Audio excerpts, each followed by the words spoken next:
والصلاة والسلام على أشرف الأنبياء والمرسلين سيدنا محمد وعلى آله وصحبه أجمعين.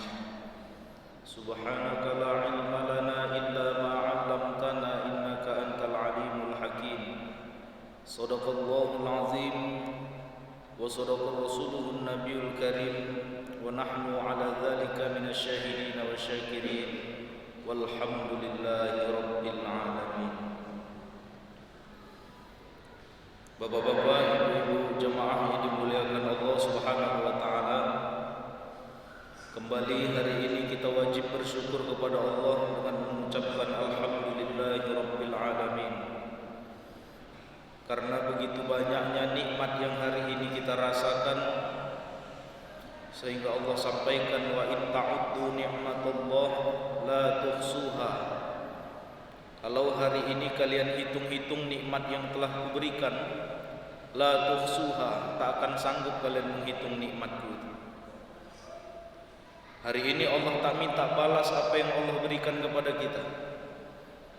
Ketika Allah berikan nikmat, Allah hanya minta la in syakartum, bersyukurlah kamu. Setelah kita bersyukur, la azidannakum, akan kutambah lagi nikmat-nikmat yang lain. Wala in kafartum inna adzabi lasyadid. Tapi kalau kita kufur, kita tak mau mensyukuri nikmat yang telah Allah berikan, inna adzabi lasyadid, sungguh azab Allah sangatlah pedih. Mudah-mudahan kita yang hadir pada hari ini adalah hamba-hamba Allah yang selalu bersyukur kepada Allah Subhanahu wa taala. Amin ya Allah ya rabbal alamin. Bagaimana cara mensyukuri nikmat Allah, Ustaz?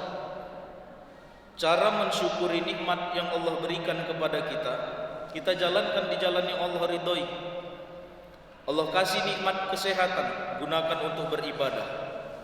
Allah kasih kita nikmat harta, gunakan untuk ibadah. Allah kasih kita nikmat jabatan, gunakan jabatan itu dengan amanah. Maka itulah orang-orang yang bersyukur kepada Allah Subhanahu wa taala. Kadang-kadang mohon maaf Bapak Ibu yang dimuliakan Allah, kita enggak sadar bahwa kita telah diberikan nikmat oleh Allah Subhanahu wa taala. Banyak nikmat yang mungkin enggak kita sadari. Dari mulai ujung rambut sampai ujung kaki kita ini Bapak Ibu, semuanya ternyata nikmat dari Allah. Allah kasih kita rambut itu sebagai nikmat. Apa gunanya rambut? Untuk melindungi kepala dari teriknya matahari. Maka Allah kasih rambut sebagai pelindung kepala kita. Turun lagi sedikit, ada namanya mata. Mata Allah berikan untuk melihat ciptaan Allah yang indah. Allah berikan nikmat mata ini, dan di mata itu ada nikmat yang lainnya lagi. Di mata kita ada namanya bulu mata. Bulu mata kita ini ternyata nikmat. Kadang-kadang kita nggak sadar bahwa itu nikmat. Apa guna bulu mata itu? Untuk melindungi mata dari kotoran-kotoran yang masuk ke dalam mata kita. Allah kasih bentengnya, Allah kasih bulu mata untuk melindungi mata kita. Ternyata bulu mata yang kadang-kadang kita nggak sadar bahwa itu nikmat adalah nikmat dari Allah. Naik sedikit ada namanya alis mata. Alis mata pun nikmat dari Allah. Apa guna alis mata? Sebagai pelindung mata kita juga dari kotoran yang turun dari atas kepala kita menuju mata kita. Ternyata alis mata pun nikmat dari Allah, mungkin kita nggak sadar. Cuma kadang-kadang Bu, mohon maaf, mama-mama ini udah dikasih Allah alis cantik-cantik, dicukur nanti habis botak alis wajah supaya cantik ya kan. Undangan baru dibuat balik alisnya pakai spidol, pakai spidol Ustaz. Pakai pensil alis, pakai celak. Saya pernah Bu nengok mama-mama undangan, kok panjang kali alis wak ini. Rupanya makan tauco kepedesan wak tuh, nggak sengaja ngelap alis itu. Sap, panjang alisnya sampai sini. Paten juga alis wak ini rupanya. Cuci muka hilang alisnya. Nah, maka jamaah dimuliakan Allah, ternyata alis mata itu nikmat dari Allah.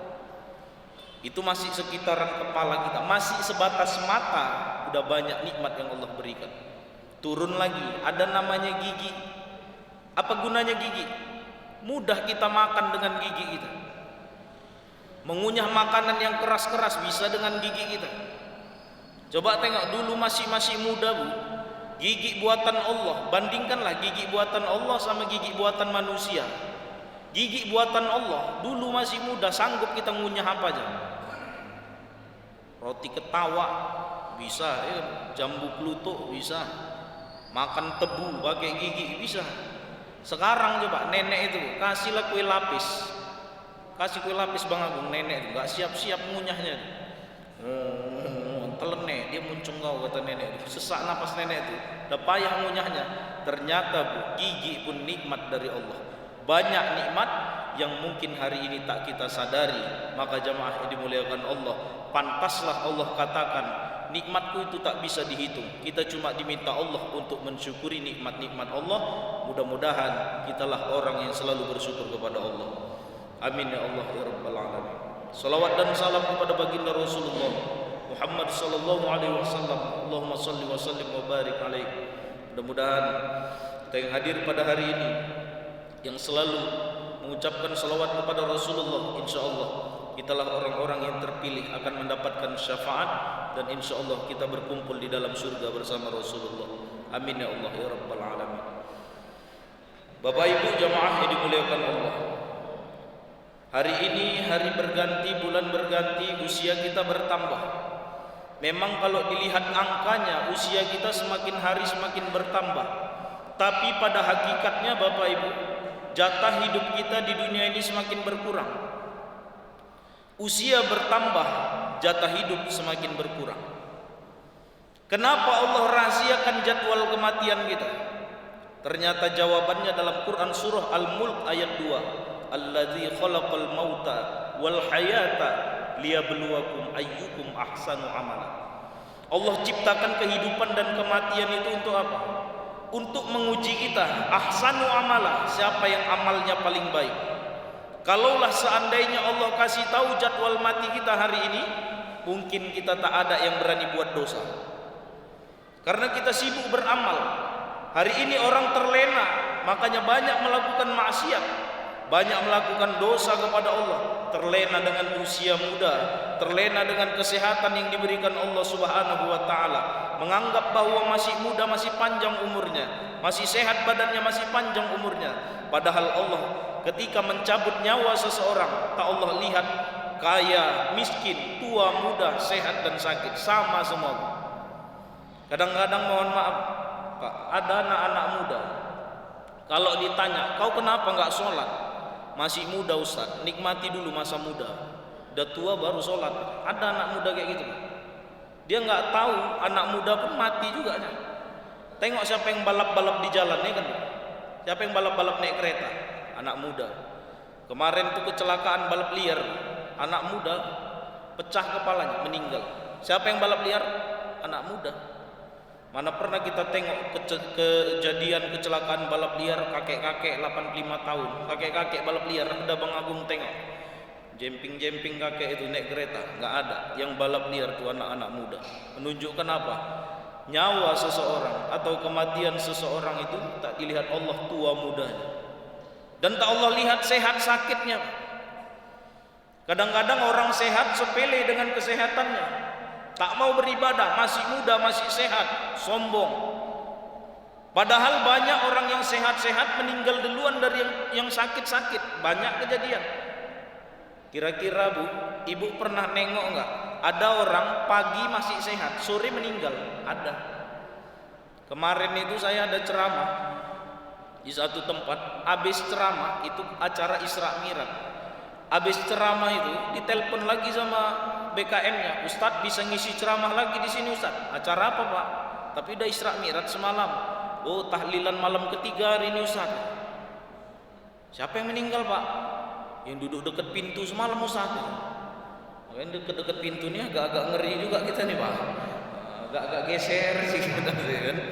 Kejadian Pak, sehat Pak, nggak ada nampak sakit. Bahkan kutanya sama jamaah sana, ada sakit Pak? Oh nggak ada Ustaz. Kami pun terkejut. Asar masih sholat ke masjid, masih ketawa-ketawa sama kami. Pulang, duduk-duduk di teras rumahnya, minum kopi, bangkit jatuh, meninggal. Pagi dia masih ikut jogging, rajin olahraga, tapi Allah cabut nyawa seseorang. Tak Allah lihat tua muda sehat sakitnya seseorang. Ada juga orang sakit gak ninggal-ninggal. Ada. Tetanggaku bu, nenek-nenek, dari aku SMA dulu udah sakit nenek itu. Sekarang anakku udah mau 2, makin sakit dia. Gak ada, tapi masih ada sampai hari ini. Cuma sakit. Makan dari tempat tidur, dimandikan sama anaknya di tempat tidur, tapi belum meninggal sampai hari ini. Sakit padahal. Asal pengumuman meninggal di masjid udah curiga aja orang itu. Innalillahi wa inna ilaihi raji'un, telah meninggal dunia. Oh, neiem ini kata orang itu. Bukan juga, masih sehat nenek itu. Masih ada nenek sampai sekarang. Tapi udah kayak gitulah. Menunjukkan apa? Sehat sakit tak ada jaminan usia kita panjang. Nah, maka jamaah yang dimuliakan Allah Subhanahu wa taala, tinggal bagaimana kita mempersiapkan ketika nanti kita menghadapi Allah Subhanahu wa taala. Apa yang kita tanam di dunia ini nanti di akhirat itulah yang akan kita panen. Kalau di dunia kita tanam yang baik-baik, di akhirat kita dapatkanlah hasil yang baik. Begitu juga sebaliknya. Kalau di dunia kita tanamkan keburukan, maksiat, dosa, maka di akhirat pun kita panen hasilnya yang tak baik. Nah, maka jamaah yang dimuliakan Allah, selagi masih ada usia kita hari ini Bapak Ibu, beramallah kita kepada Allah. Khairun nas man tala umruhu wa hasuna amalu. Manusia yang baik adalah yang ketika panjang umurnya, baik amal ibadahnya kepada Allah Subhanahu wa taala. Maka Bapak Ibu jamaah yang dimuliakan Allah Subhanahu wa taala, salat kita jangan sampai kita tinggalkan. Salat ini Pak, satu-satunya ibadah yang gak ada alasan bisa kita tinggalkan. Kalau ibadah yang lain, puasa Ramadan tak sanggup kita puasa, boleh diganti di hari lain. Atau kalau sudah uzur tak bisa lagi mengganti, bayar fidyah. Zakat fitrah misalnya, zakat tak ada hartanya untuk zakat, berubah statusnya jadi mustahik zakat, penerima zakatnya. Haji bagi yang mampu. Kalau sholat ini nggak bisa ditinggalkan. Sakit pun kita nggak bisa izin kita sama Allah, nggak bisa sholat, nggak bisa berdiri, sholat duduk boleh nggak? Boleh.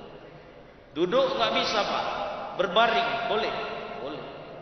Berbaring, tangan kita nggak bisa bergerak Ustaz, cuman pakai isyarat mata. Mata nggak bisa terbuka Ustaz, pakai perasaan, bayangkan lagi sholat. Kalau nggak bisa juga Ustaz, tinggal disolatkan aja lah wajib. Berarti dah nggak ada nyawanya. Kalau masih ada nyawa kita nih, tak bisa kita tinggalkan sholat, apapun ceritanya.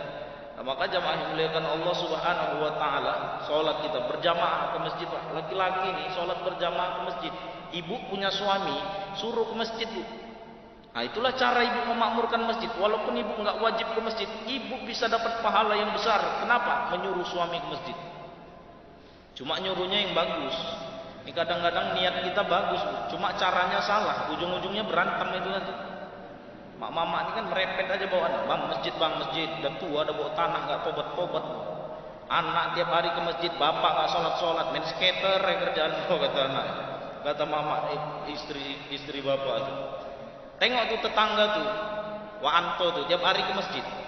Apa kata ibu? Apa kata laki ibu? Ya udah kawin sama Anto kau sana katanya. Terakhir gaduh tuh. Maka suruh yang bagus, niat kita bagus, caranya bagus, suruh ke masjid. Nah, maka jamaah yang dimuliakan Allah Subhanahu wa taala, salat kita berjamaah di masjid. Dan kalau salat berjamaah bukan cuma imam aja yang harus berilmu, makmum pun perlu ilmu. Nah, makanya iman dan amal itu, ilmu dan amal itu harus saling bergandengan. Orang berilmu tapi nggak beramal, ini celaka. Orang beramal tanpa ilmu sia-sia. Nah, maka ilmu dan amalnya harus saling bergandengan. Maksudnya gimana Ustaz? Berjamaah kita misalnya, imam salah, makmum di belakang nggak ada yang ngerti, kan kacau sholatnya. Kejadian Pak di kampung kami, itu waktu itu imam sholat maghrib, masih 2 rakaat, imam udah tahiyat akhir, makmum nggak ada yang ngerti cara negurnya. Imam dah salam, makmumnya bingung lah, makmumnya berdiri semua. Gak ada yang tahu cara negurnya, aturannya kan subhanallah, mengingatkan imam. Terakhir karena gak ada yang ngerti, satu masjid yang belakang imam,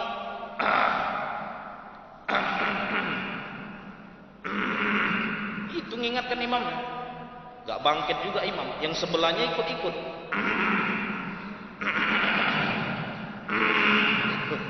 Gak bangkit juga imam, yang belakang nyaut. Terakhir satu masjid kayak gitu. Imam heran, ngapain orang kayak gitu semua. Terakhir pala dia ikut juga dia. Terakhir apa pun, sholatnya pun gak beres. Kenapa? Imam dan makmumnya harus ngerti. Maka yang di belakang imam itu gak boleh orang sembarangan. Itu wakil imam. Sekira-kiranya imam salah, makmum yang di belakang imam itulah yang menggantikan. Ini kadang-kadang sok-sok paten aja, gak ngerti dia. Belakang imam salah. Ketika imam salah pas sujud coba, atau imam batal waktu sujud batal imam, buang angin misalnya nih, ciut gitu.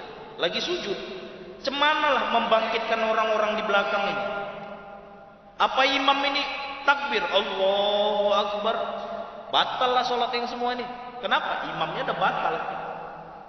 Jadi cemana caranya ketika dia sujud udah batal, udah dia batalkan sholatnya, bisikan sama yang di belakangnya, saya batal, gantikan saya jadi imam. Makmum yang di belakang harus ngerti. Kalau nggak ngerti nyaut pula, waduh saya batal, gantikan saya imam. Oke wah, oke pula batal lah sholatnya. Maka harus mengerti. Nah, maka jamaah yang dimuliakan Allah Subhanahu wa taala, ilmu dan amal itu harus saling bergandengan. Nah, maka Bapak Ibu yang dimuliakan Allah Subhanahu wa taala, rajin-rajin kita beramal, rajin juga kita ngaji.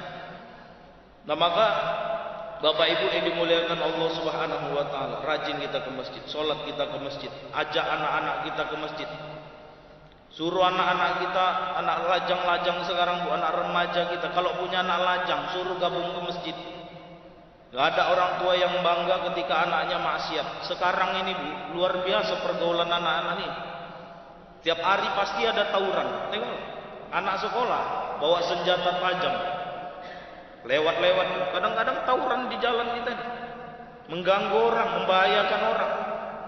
Aku pernah pulang ceramah jam 12 malam bu. Rame kali orang tuh, digeretkannya lah lewang itu di aspal itu, rapi-api lah aspal itu. Awak debar juga Bang Agung, ngeri nih, sempat dibelokkannya apa enggak lewat juga ini. Cuma ada pula yang negur, Ustaz katanya, Ustaz pula wah ditegur. Anak remaja masjid juga yang ikut-ikut ngisi pengajian, tanda dia sama aku. Aman lah kira-kira waktu itu. Maka jamaah yang dimuliakan Allah, tengok bu anak sekarang. Narkoba di mana-mana, suruh ke masjid. Kalaulah anak kita jadi imam di masjid, pasti bangga gitu. Anak kita terdengar suara azannya di masjid, bangga orang tuanya. So, anak muda lah yang imam bu, pasti enak ya kan. Kayak Ustaz Rifki tadi imam. Orang senang sholat, enak nggak tadi bu sholat? Enak, imamnya enak suaranya. Ada jamaah aku umroh dia bulan Ramadan, sholat tarawih 20 rakaat. Itu setiap malam ketika di Masjidil Haram, satu malam 1 juz. Tapi nenek itu sanggup dia sholat 20 rakaat tambah 3 witir. Kenapa? Imamnya enak. Maka pengaruh imam ini luar biasa juga. Nah, makanya tengoklah kalau tarawih pasti kadang-kadang ditandai sama mak-mak imamnya nih. Tengok ini dulu jadwal, siapa lah imam, kok atu-atu nggak datang lagu ini, lama kali ini.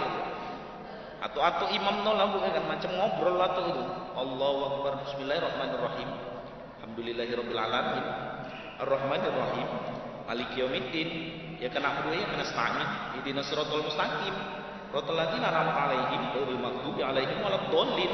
Apa kata si Andre? Amin lah kata. Oh enak kayak tadi kan.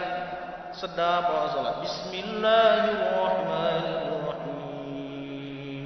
Alhamdulillahirabbil alamin. Arrahmanirrahim. Nenek itu salat di belakangnya Allah, enak dia salat, ya kan?